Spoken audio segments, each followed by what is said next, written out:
Hello, today I am chatting with Glen Weyl, who is one of the smartest and sharpest of all economists. And Glen is, among other things, the founder and leader of Radical Exchange Foundation. Most recently, he is co-author of a significant study on how we should fight back against COVID-19. And he and his co-authors have come up with a plan, a rather ambitious plan for a pandemic testing board and hoping to test as many as 2 million Americans each day. Glen, welcome. Thanks so much for having me on, Tyler, especially at such short notice. It's really great to be able to talk about these issues with you. We will have our usual wide-ranging chat, but also a lot of focus on COVID-19. But let me start with a simple question. Why is testing in America right now so hard to scale up? I think we've got two basic problems. One is a coordination failure along the supply chain, and the other is a lot of small innovations that require a lot of regulatory engagement to get rapidly deployed that need to be really accelerated and coordinated. So if you look sort of deep into the supply chains where they're producing the reagents, where they're producing the test kits, there has not been a clear demand signal to those parts of the supply chain that we're going to aim for a really high level of testing like we're describing. And therefore, there's a real unwillingness to make the fixed cost investments to repurpose manufacturing to supply tests at that level. And we can go into why that's the case in a minute. If you think of closer to the consumer, the issues are actually quite different. They're not really about money. They're much more about the fact that the current testing technology is extremely intrusive and very volatile. So that's the swab up your nose, right? It hurts. Exactly. It sounds scary. So you want to spit into a cup. Exactly. Get the Or message two. back. Yeah. Now, say I'm an individual American, and we're in a world where tests are easy to get. Indeed, we're testing 2 million Americans a day. Do I, in fact, want to be tested if I'm afraid that information can be used against me, keep me away from my job, or remove me from my family? That's a great point, Tyler. So that's the reason why the three pillars of our strategy are testing, tracing, and supported isolation. We need to ensure that isolation is accompanied by supports from the public that are sufficient to give people a strong reason to want to engage in isolation. Now, people have a lot of concern for their neighbors. They don't want to get people sick. They don't want to get their families sick.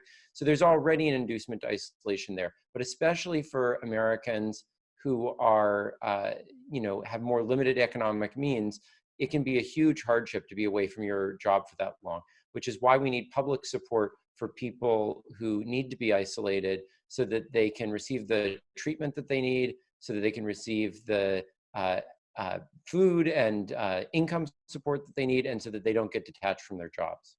Where physically will we put these people? Say I test as having COVID-19. Where does the truck bring me, so to speak? I don't think a truck brings you anywhere. So the vast majority of people in the Asian countries that have been most successful in containing the disease have isolated at home, sometimes being isolated even from their families, but overwhelmingly at home. Now, for visitors from abroad who have no clear residence in the country, there may be some dedicated facilities, particular types of hotels associated with isolation, but that's going to be a very small minority of all cases. Is there enough trust in America to pull this off? So even if you write down the rules of the game and they sound fair, even the people don't trust the federal government, they don't trust Donald Trump, they may not trust, the Democrats and Nancy Pelosi. Won't people really still run away from the test like a plague? We don't know how long immunity lasts, if there's immunity, how long contagion lasts. I just don't want to know. I'll behave carefully enough that I don't feel guilty. Otherwise, I'm like, keep that test away from me, or not. Yeah, I couldn't agree more that there's a systemic lack of trust, especially in federal government in this country, which is why we believe that the most effective way to make this work is by drawing on institutions that have a lot more trust. A lot of the leading businesses in this country have a very high degree of trust. The state governments, local governments have a very high degree of trust. So we need a strategy that has a role for the federal government in funding and coordinating the parts of this that absolutely need the federal government in terms of the supply chain. But beyond that, we want to empower those localities and trusted businesses to be the ones who both execute on and lead the public communication around the strategy. And there's a well-worn tradition of that in something called an interstate compact, where the federal government can provide funding, but it's actually administered by state governments and often staffed by the private sector. At what rate of false negatives are these tests not worth doing? Probably around 50 to 60%. Now, it depends a huge amount on whether those false negatives are what we would call permanent false negatives or whether they're from poor administration of the test. If they're from poor administration of the test, you can just give a test multiple times. And it appears that most false negatives are currently from poor administration of the nasal swabs, which, by the way, is another reason why moving towards a spit test is so desirable, because it's much harder to screw up. But the spit test doesn't do better on false negatives, right? It may be In the struggling best to do the case, same. in the best case, it could. So swabs are more sensitive if they're correctly administered, but they're very easy to incorrectly administer because they're a very invasive and complicated procedure. The spit test is much less prone to that sort of human error, and so may actually in practice perform better, even though the nasal swab has the potential to do better. What do you think is the rate of false negatives right now? Probably about 20%, 20 to 25%. At what rate of false positives are these tests not worth doing? I think that even a relatively low rate of false positives could create a huge problem here because the disease prevalence is not that high. And so if you start getting a lot of false positives, pretty much everything that's going to come up is going to be a false positive. Luckily, the PCR tests have shown a very low rate of false positives so far. But is our data on false positives very reliable? Because we don't have another test to test the test, right? There's never been a control group and we subject people to all the different tests and then find out if they really had it. We have a lot of uncertainty about test quality. So I think that that's true. I also think that we're not getting a huge dragnet coming out of these PCR tests in countries where prevalence rates are low. And you would expect to see that if the false positive rate were non-trivial. So, you know, in Korea, they're administering a lot of these tests and they're getting about 2% of tests coming back positive. If you look at countries where we know that there's very low prevalence, you would expect that even if there's zero prevalence, you would be getting a significant false positive rate. The fact that some countries are really getting close to zero tests coming back positive suggests that there's a very low false positive rate. If we look at Singapore, which has done a lot with testing and track and trace, it seems, at least superficially, they did many things right. Now they're back to having over 900 cases a day, and they're about the size of Fairfax County and have incredible governance. So what did Singapore do wrong, and how will we avoid that same mistake? So the truth is I haven't followed the Singaporean case recently closely enough to figure out what went wrong recently. My impression is that they put too much confidence into a particular digital tracing system, which turned out to get very low take-up. And they pulled back on their manual tracing efforts before there was reason to be confident that they had the ability to pull back on them. There's also a big problem, which is that manual tracing efforts do a poor job of covering public spaces.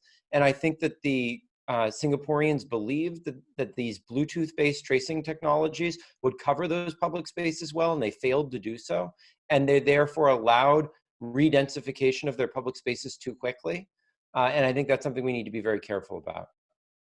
But whether or not we make those exact same mistakes, the fact that such a high quality government made mistakes, didn't we really truly fear the United States with 50 different state governments, a barely competent federal government, if that, will make a lot more, possibly quite different mistakes?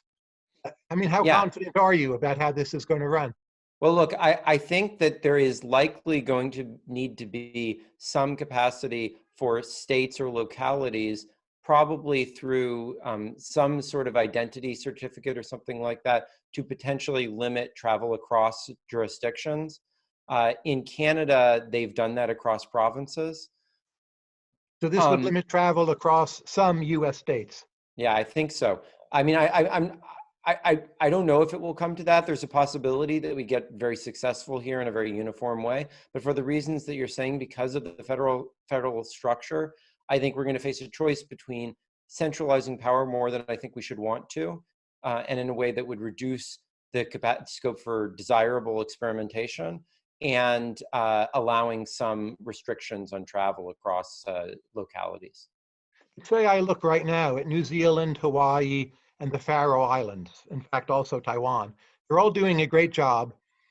They're all like islands in some way, or they're literally islands. Yeah. Isn't so much of the gain just from reducing the travel? And if we reduce travel, not worry so much about the tests, we get most of the gain, or no? Well, there's plenty of islands that have restricted travel, at least at some point, and have failed. So the UK has had a terrible experience and is also an island. So I don't It's a think very being an big island is island, enough. right? I mean, if Yeah. you're in Hawaii, it's pretty carved up even within Hawaii, and there's not much mobility. I mean, look, I think you can certainly achieve a lot if you don't yet have the disease in country that way. There are not that many places in the U.S. that have low enough prevalence that I think that that would really succeed. But it would probably succeed for some localities. I just think it's not a comprehensive strategy for most of the population centers of the U.S. where prevalence is already high enough that trying to treat yourself as an island is not really going to accomplish a lot. Give me a sense of the timeline of what you're proposing. What do we get the rate of transmission down to? How quickly? How quickly do we get the tests available? And then when do we reopen the economy? What's So the ticking of the clock? there's one really critical element of this plan that I don't think has been widely discussed, which is that there are 40% of people in the essential sector who are still out there doing their jobs. And there may have been some improvements in sanitation. There probably have been, though there have been a lot of issues with getting the PPE required to do that. But those people are basically transmitting the disease as they always have been. And so by far, our first priority has to be not, quote, reopening the economy, but rather stabilizing that sector of the economy so that transmission is not taking place within that sector. Once we've accomplished that goal, it will actually be relatively easy to reopen the rest of the economy, because it will, given that that's 40%, it's just a doubling to get to everybody being in a disease stabilized situation.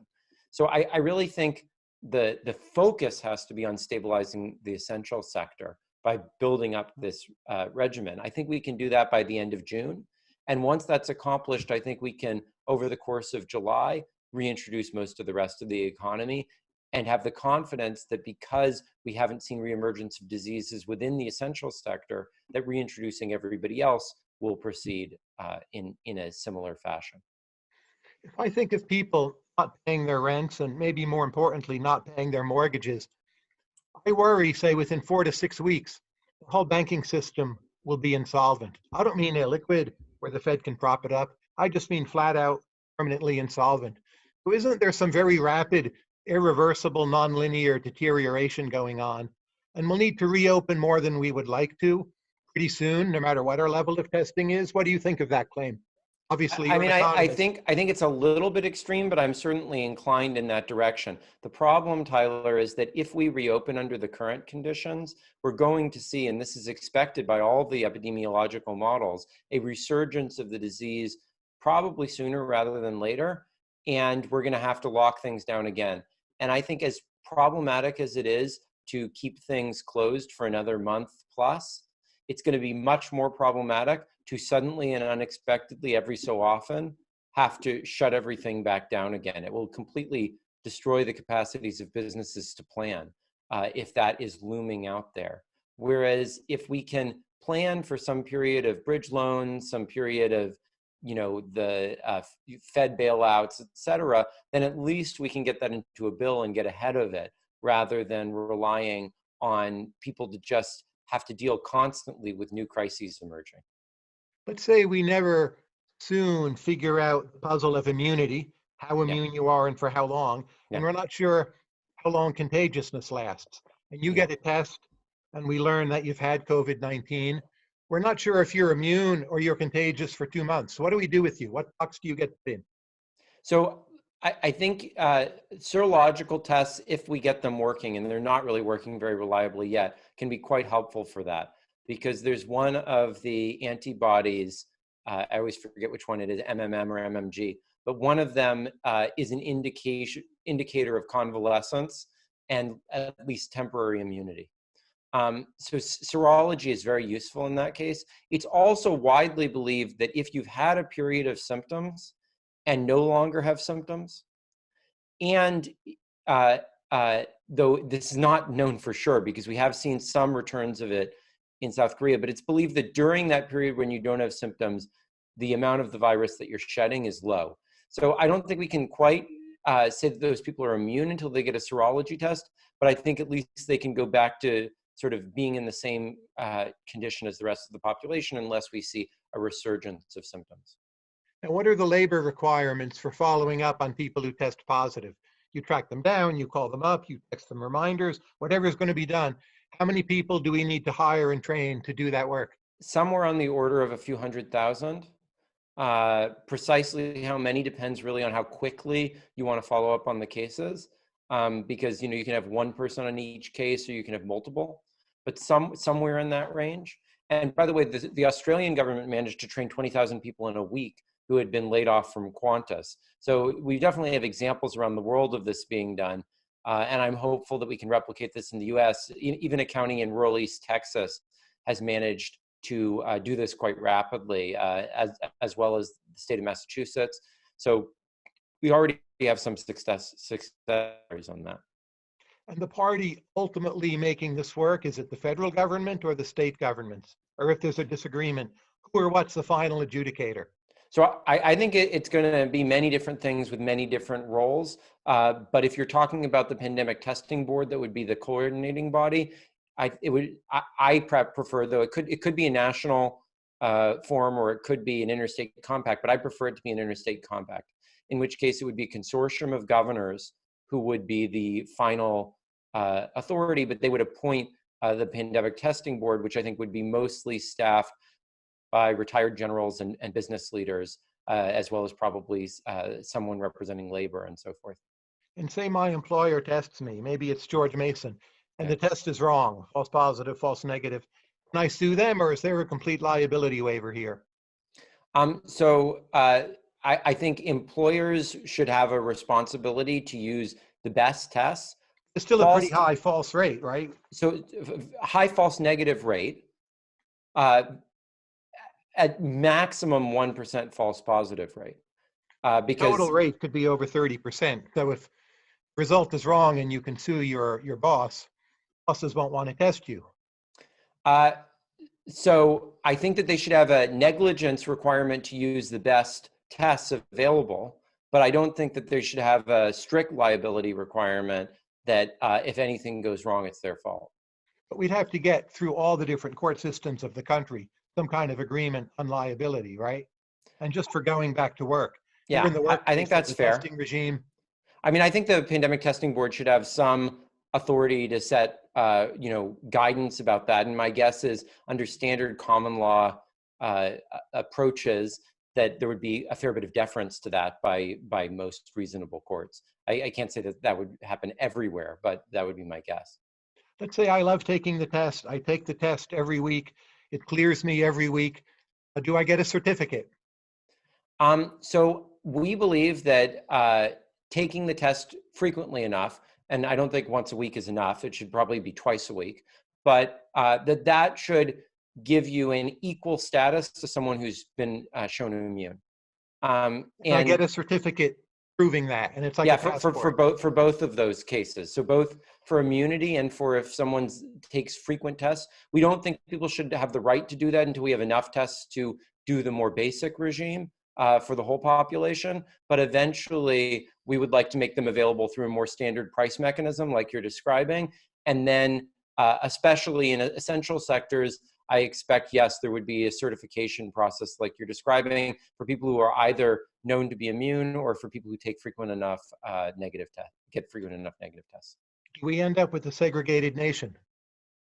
I don't think so, because I think that, first of all, we will not make that available the immunity certificates or these ones that you're talking about, the frequent negative tests, until we've already managed to really control the disease enough that we feel comfortable for people going back into most public amenities, just based on the fact that we're tracing down most of the disease. So really the only reasonable purpose of those types of things, either immunity or frequent negative tests, would be for jobs in extremely sensitive professions where you're close to people who are in a very vulnerable part of the population.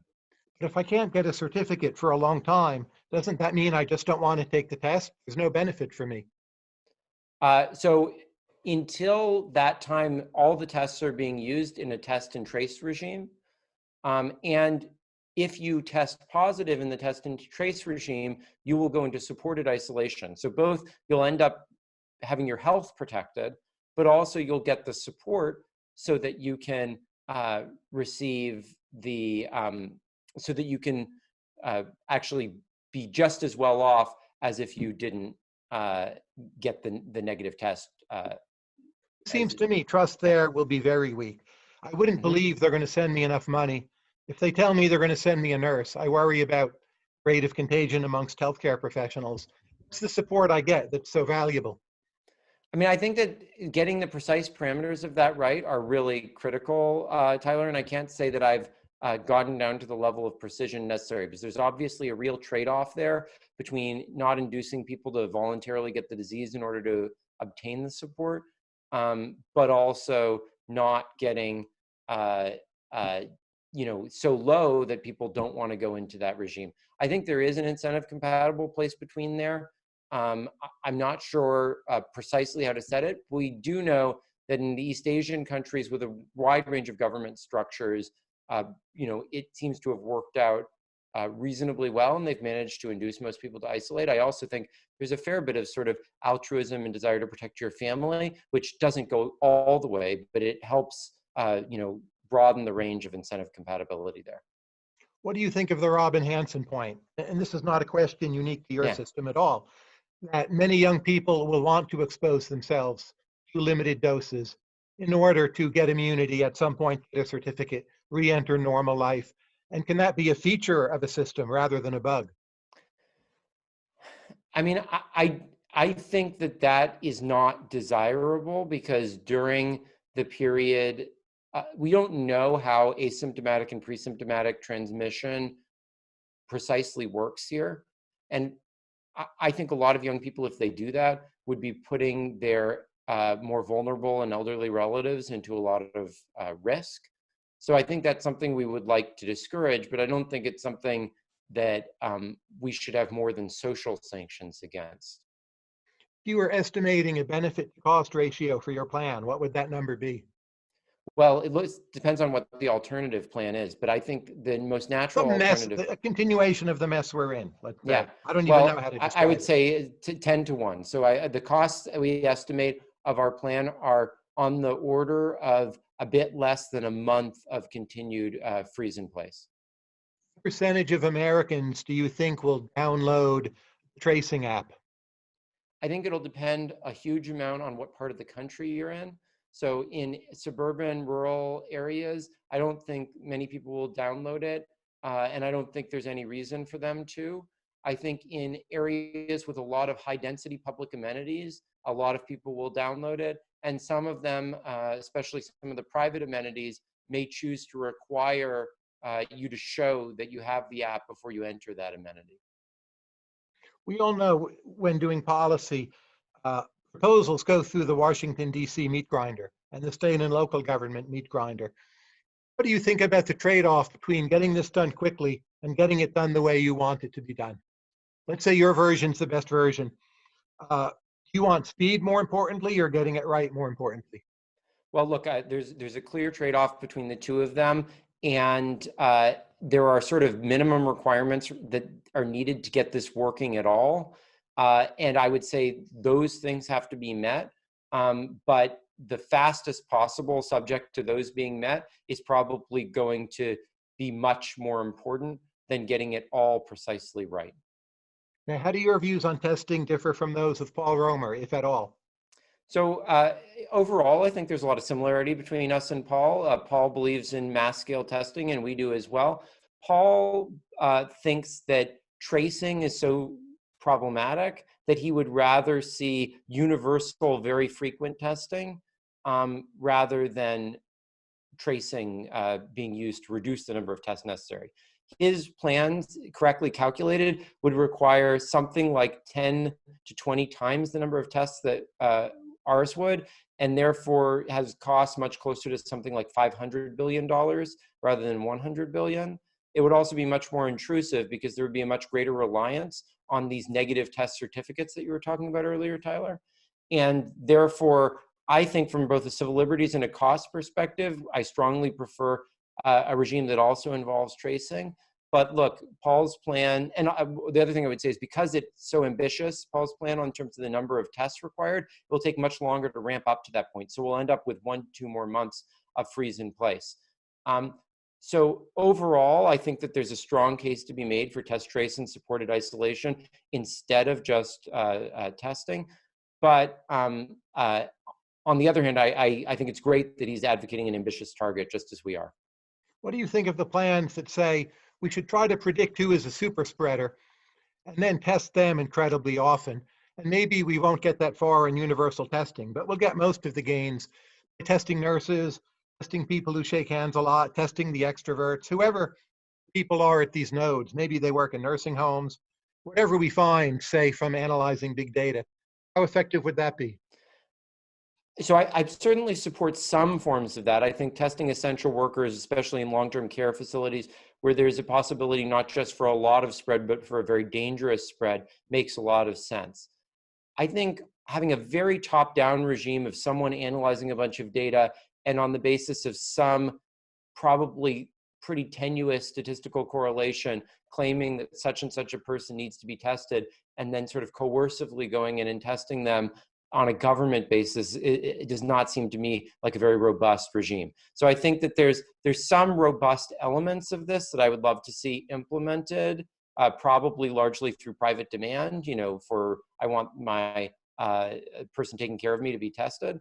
And then there's other things that seem to me sort of problematic and potentially, authoritarian. Here's a question from a reader, and I quote, "What are the best ideas for applying radical markets to the COVID-19 crisis?" End quote.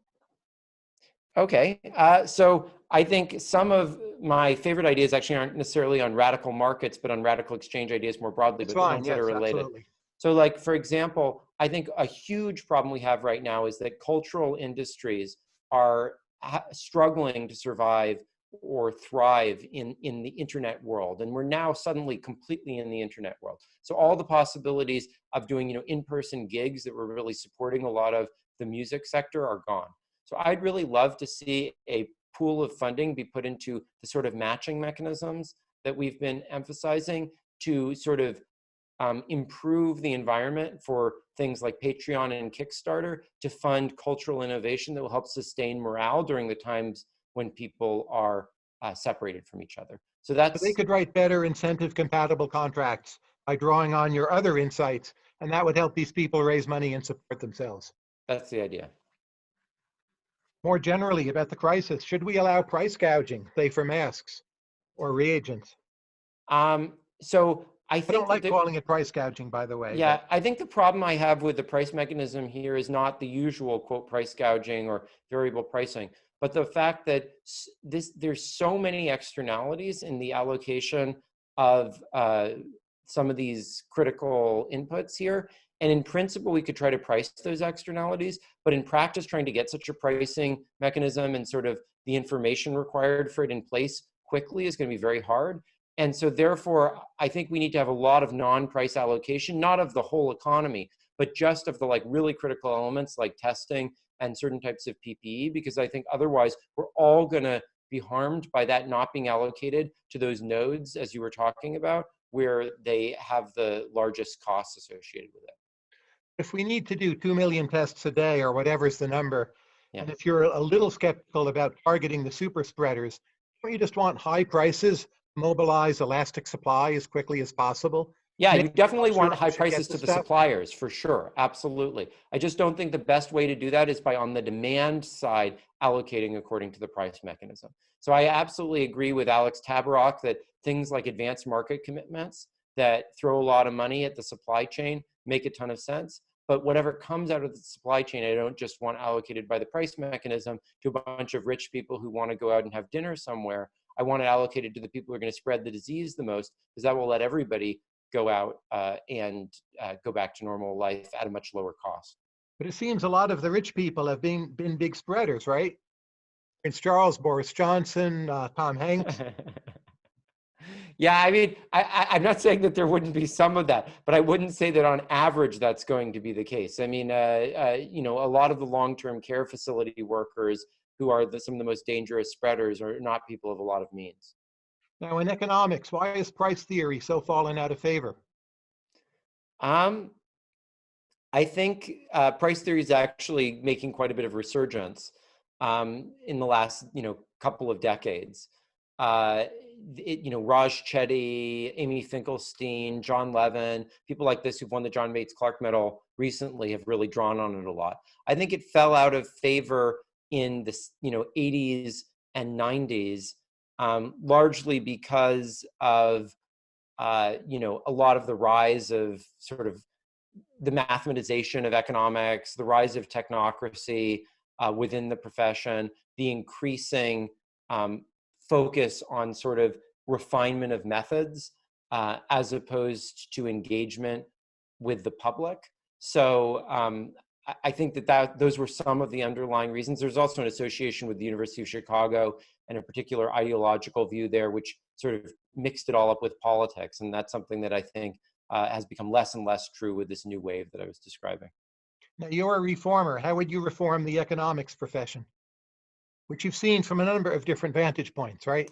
Yeah. So, I mean, I think one of the most important failings of the economics profession right now, and I think this is something you're doing a great job of trying to rectify with the engagement work you do, has to do with the lack of accountability to public discourse. There, and this is something that's really systematic across American society, not just in economics, but there's a very unhealthy relationship to expertise, where either there's sort of a total disregard of and distrust of expertise or a deference to it, rather than the notion, you know, if you look at someone like Milton Friedman, that the way you judge an expert is by their ability to distill things down and convey a message that becomes part of the public discourse. And I think that's hurting us in the COVID situation, and I think it's been a disaster in the economics profession. What's the mechanism design you would implement to get us there? So we might all agree with the outcome, but what do you change in your procedures, your Uh, review? yeah, I mean, I think that one thing we need to change is the way that universities evaluate professors for tenure and the way that we evaluate people for prizes. I think it needs to be, there needs to be a much, much greater emphasis on your ability to bring things into public discourse in evaluating people rather than just the esteem of your colleagues. And getting the right metrics on that is really a tricky thing. I bet it's something you've thought about actually, Tyler. But I think we need to be bringing that public engagement and delivery of things directly to the public much more into how we evaluate people. You look at someone like Henry George. Henry George, you know, was one of the great economists, and he ran for mayor of New York, and he actually beat Theodore Roosevelt. So, you know, I'd like to see more economists living that sort of a life. And Milton Friedman obviously had a bit in that direction. John Kenneth Galbraith. We need more of that. Here's another reader question. Quote, how have the events around COVID-19 changed Glen's views on radical exchange and related issues? Well, it's actually kind of interesting because the first thing I wrote about COVID was not the stuff that I'm doing now, but it was about Taiwan's experience and how much better Taiwan had done, and it appears this is still going, than even places like Singapore and China. And I think one critical reason for that is that Taiwan has this really rich democratic technology tradition in which citizens are engaged in making technical tools that then help scale up and govern the country.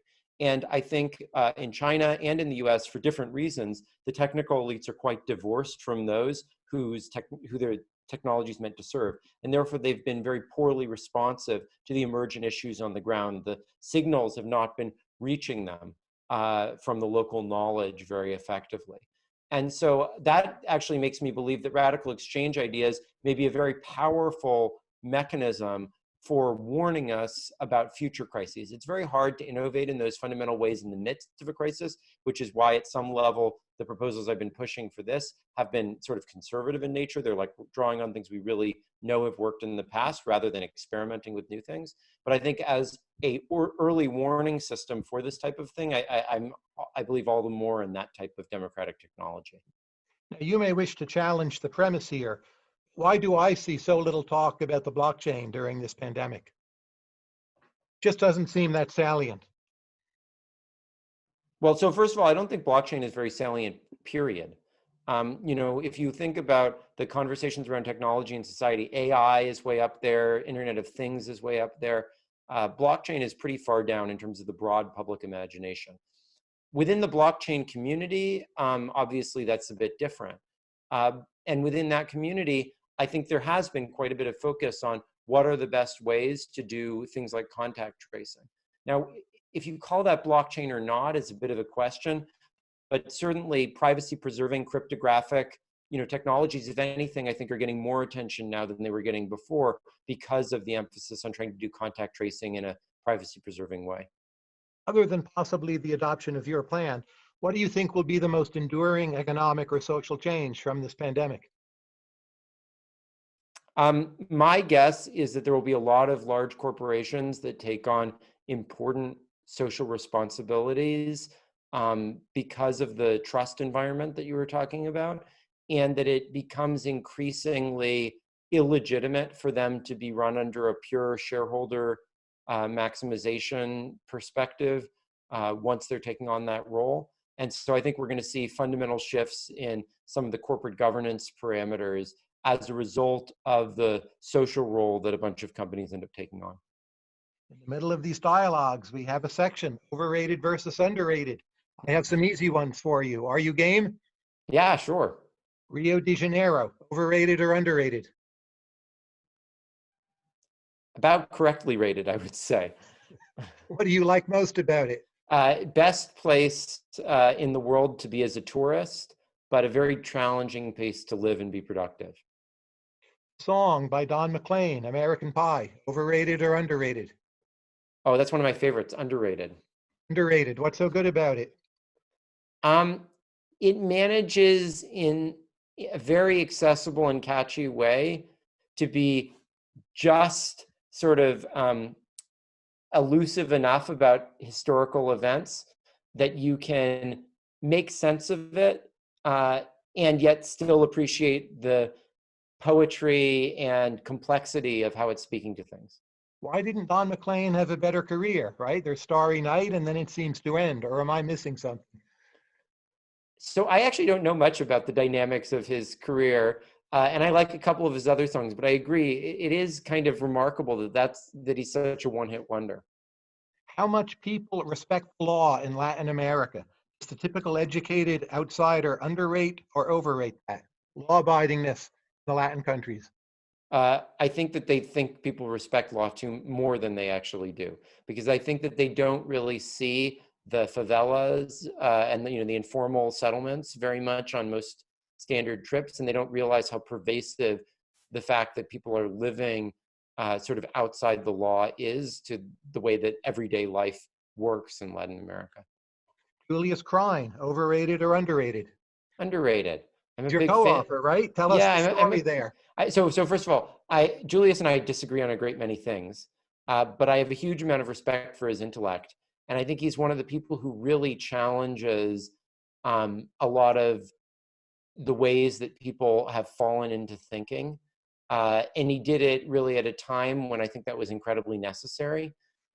So I'm a big fan of his. I really like collaborating with him, even though in some ways we're sort of polar opposites. I mean, he's a nationalist. I'm very much a anti-nationalist in my basic outlook. What was Milton Friedman most wrong about? Monopoly power. Say just a little more. Yeah. So Milton Friedman, if you read Capitalism and Freedom, It's beautiful. It's one of my favorite books, and I actually think it's very similar to Rawls. And it's funny because a lot of people on the left love Rawls, but they hate Milton Friedman. And I actually think their visions are very similar. I think both of them dramatically underestimated the importance of increasing returns phenomenon. Friedman says, well, there might occasionally be a temporary monopoly, but it'll go away because of competition anyway, and we need to try to just avoid it becoming too permanent by the government getting involved in it and so forth. I don't think he perceived that increasing returns phenomena that tend to create monopolies are really the foundation of what creates the possibility of civilization. He had in the back of his mind this sort of decreasing returns model that's dominant in economics. And I think that colors his whole worldview in a way that leads him to sort of miss a lot of the key questions, even though he was right on a lot of the things that he spoke about, actually. So I'm actually largely sympathetic to a lot of Milton Friedman's ideas on the things he focused on. But the problem is the things he focused on weren't the key problems, I don't think. Speaking of increasing returns, what's your favorite movie? Memento. Why? Because it captures a really critical philosophical issue in an extremely engrossing thriller fashion. And it's sort of like Don McLean, it's sort of like it's getting at something deep and rich, but in a way that's broadly accessible. What makes for a good movie critic? Um, You were what? you, You were a movie critic once, I right? For the once Daily tried to be Princetonian. one. I once tried to be one. I don't think I was all that successful. And I don't read nearly as much movie criticism as as I used to in the past. I think what I like in a movie critic is when they're able to capture the emotional feeling of a film and what it would be like to experience it without talking too much about what actually happens. Galapagos Islands aside, what's the best place in Latin America to go see turtles? I love turtles and I love Latin America. But I don't feel I have a definitive answer to give to that. I do have the place that I've enjoyed seeing turtles most, which was Puerto Escondido, which is just a relatively small um, beach town where we saw some nice turtles. But I'm sure there are better places. I've heard that some of the islands off of Venezuela are some of the best, but my wife got banned from going to Venezuela because she wrote a critical report on the government. And so we've never been able to go to Isla Margarita, which is supposed to be Magdalena, I believe, which is supposed to be one of the best places. So. Now, one of the ideas you pushed earlier in your career, not that long ago, was quadratic voting, Yeah, which would place greater weight on more intense preferences. Let's say we yeah. take the current pandemic, and right now we had some form of quadratic voting. How would that change the nature of our response? Whew. So I'm a big fan of quadratic voting still. I think the question is quadratic voting for precisely what? The things I'd most like to see quadratic voting be used for in the pandemic response is eliciting from people sort of informed and rich feedback about what things or they value or what elements of the response they value most. And I think it could be quite powerful there in allowing basically large scale deliberation in a remote fashion. I think we would learn a lot more about what elements, for example, of the social distancing are hurting people the most and what elements people are most willing to accept. And we might get a much richer picture of sort of the cost benefit trade-offs that we're facing, which I don't think have been very well factored into public policies. Do you think we as a collectivity would value human lives more or less with quadratic voting? I think probably quite similar. But I think that a lot of the more rich and nuanced things, like, for example, restrictions on parks versus restrictions on theaters, I think we'd learn a lot about what's most important to people there. Let's say you're applying your ideas on mechanism design to higher education in general. What would you change? Well, I mean, one thing I've thought about quite a bit has been the evaluation of people for tenure and some of the publication stuff. I don't know if that's higher education really though, because that's a Part of little it. bit more I'll ask you about research. students next, but tell Yeah. us your idea for that. Yeah. So we've been working for a while at Radical Exchange on trying to create a new system of sort of peer review in journals where rather than having a set of authors and then referees and editors, instead there's just a ordered list of people who sign on to the article, so that authors would have the first chance to sign and maybe editor next and the referees next.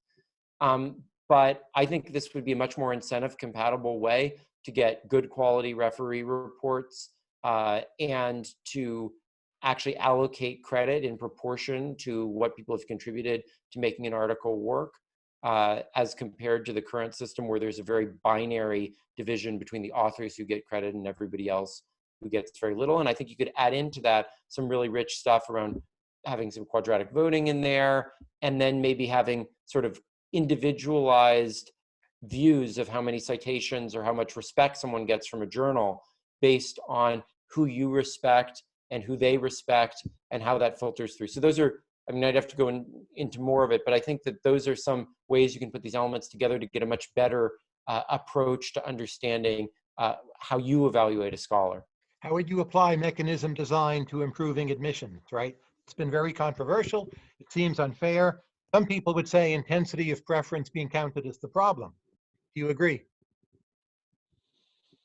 So I think it's really critical in admissions that we, and this is a really different element than intensity of preference, but that as the American system does, at the point when people need to make a lot of costly investments in figuring out what places they like, that they have a sense of who might let them in.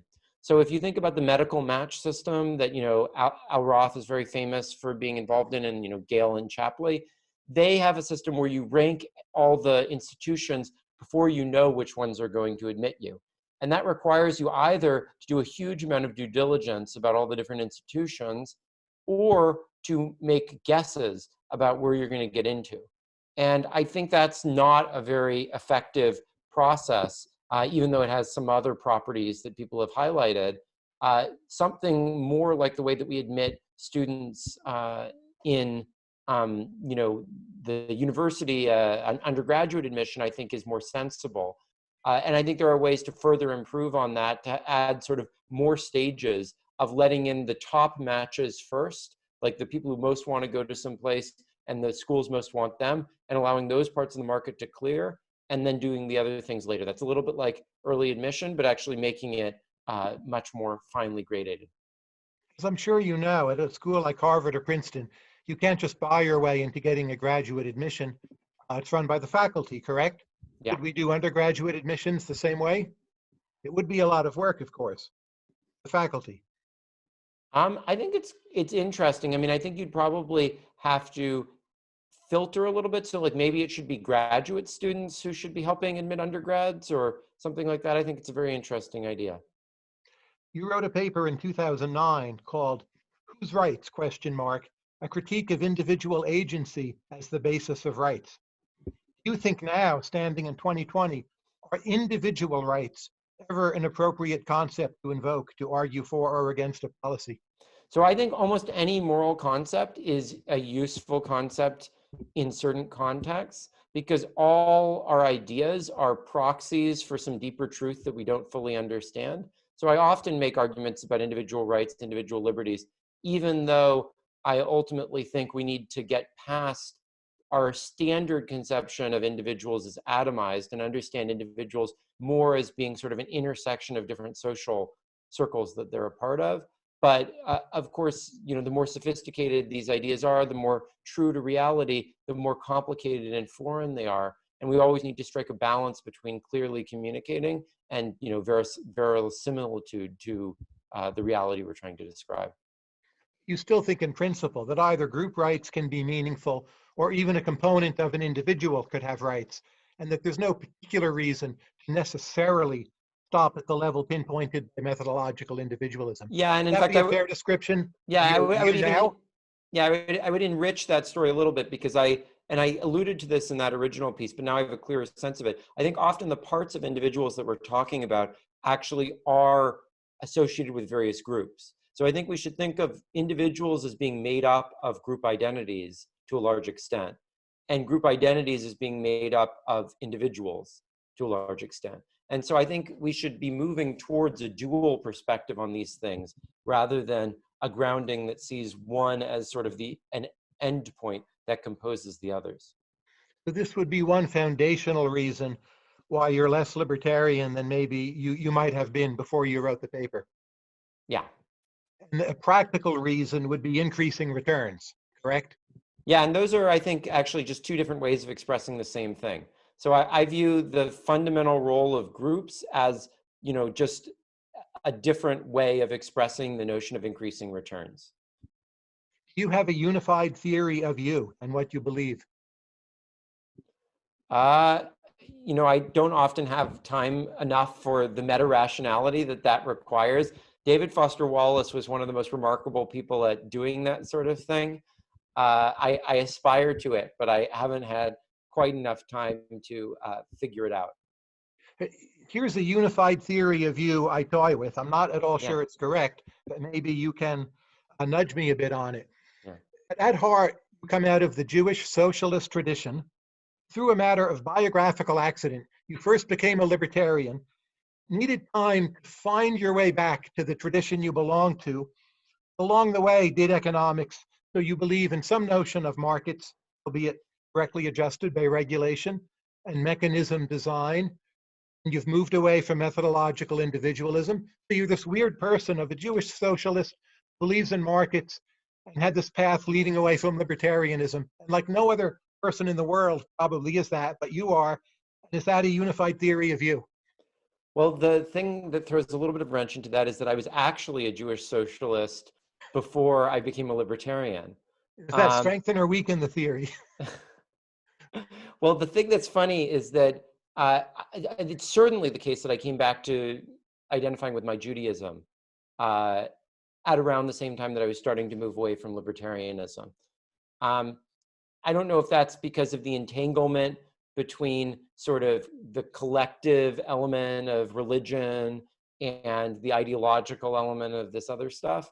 But, you know, I think from my unified theory of me on those lines has always been that I've been someone who's hugely about Hegelian synthesis and trying to find things that seem persuasive and to find a way to simultaneously fully embrace them both in my mind by finding some syncretic fusion of them. And so I, intellectually, that's something that is quite important to me. And I actually saw from my senior year of high school, I had like a capstone project, which was about conservative liberalism. And actually, if you read it, it reads a lot like what I've been writing recently.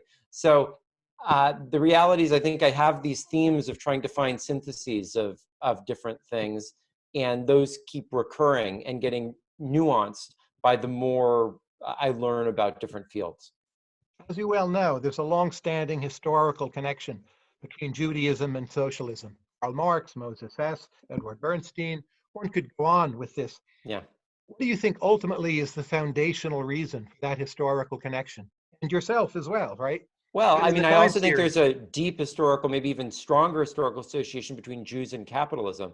Uh, you know, and um, I think it really has to do much more with just abstraction and the ways in which Jews have engaged with the economic world, coming from the ways in which they've been able to express their political voice, the fact that there was literacy much earlier in the Jewish community than there was in many other communities at a broad scale, that, I've actually written about that issue and why Jews have been so engaged with economics. But I don't think it's really socialism in particular. It's both socialism and capitalism. If you look at the Nazis, they often depicted one Jew of socialism and one Jew of international capitalism, sort of both eating the German nation. And so Jews have always been put in that position of sort of representing these abstracted economic systems rather than one or the other in particular. Our final segment is about what I call the Glen Weyl production function. This is Yeah. about you. Simple question. At Princeton, as an undergraduate, why did you rollerblade to class? So I had always been into rollerblading um, since I was very young, and I thought it would be a good way to get around Princeton. Though the hills ended up playing uh, having a big challenge for getting around on rollerblades. But I pretty quickly abandoned it for that reason. I didn't really like biking like other kids did, and luckily it caught the eye of my future wife, so that was great. What's your own account of why you were so successful before the age of 27? I think I developed intellectually much more quickly than a lot of my peers, and I developed physically and emotionally a lot more slowly. And eventually I had to balance those things out. But as it turned out, that made me very unsuccessful until I got into high school, very successful from high school through the very beginning of my career. And then I faced a number of challenges because of it after that. So I think there are just different times in life where different forms of development are more important than others. If you're looking for talent in young economists, other than the obvious, like people who work hard, what is it you look for? I look for people who have a ability to see beyond the ways in which the field shapes them to see, while at the same time internalizing it, who can sort of live within the world of economics and then also see it from the outside. What do you view yourself as rebelling against? The foundational level. So if Oh, I look many at Robin things. Hanson, Robin, to me, is rebelling against hypocrisy. I think he even might agree with that. What are you rebelling against? I think I'm most deeply rebelling against the separation between the role of the expert and the role of the politically engaged, person. I grew up wanting to be a politician for long periods and also wanting to be like a physicist for long periods. And I'm deeply frustrated by the ways in which these things are these separate and contradictory roles in our society. And, am sort of struggling to straddle the divide. But that's a good answer. But if you had to boil it down to something more foundational, what institutional failure or what personal quality lies behind that? What would that be? Why do we screw that thing up? I mean, singular identity is one way of putting it. Many people who are economists think they're an economist. Many people who think that they're a libertarian think they're a libertarian. Every identity that I've been part of that I thought I believed in ended up having so much corruption entwined in it. And ultimately, like, it's the plurality and intersection of those things where I find meaning. And so it's that sort of singular definition of, what I am, who I am, that I think I find most constraining. So people aren't Hegelian enough, and there's a lot of corruption out there. And that's a big part of what you're rebelling against. Yeah. So let's say I'm a young person, maybe I want to do economics, or maybe I want to be a politician, or I'm conflicted. And I go to you and I say, Glenn, what can or should I do to become more Hegelian? What's your advice? Um, Travel in different circles, take them all really seriously, and don't let yourself totally compartmentalize them. Ask why there are contradictions and what it means, and don't get intellectually lazy about just writing it off to people being different. Glen Weyl, thank you very much. And again, for our listeners and readers, I recommend you all read Glen's new paper, co-authored on how to fight the pandemic. Thank you, Glen. Thank you so much, Tyler.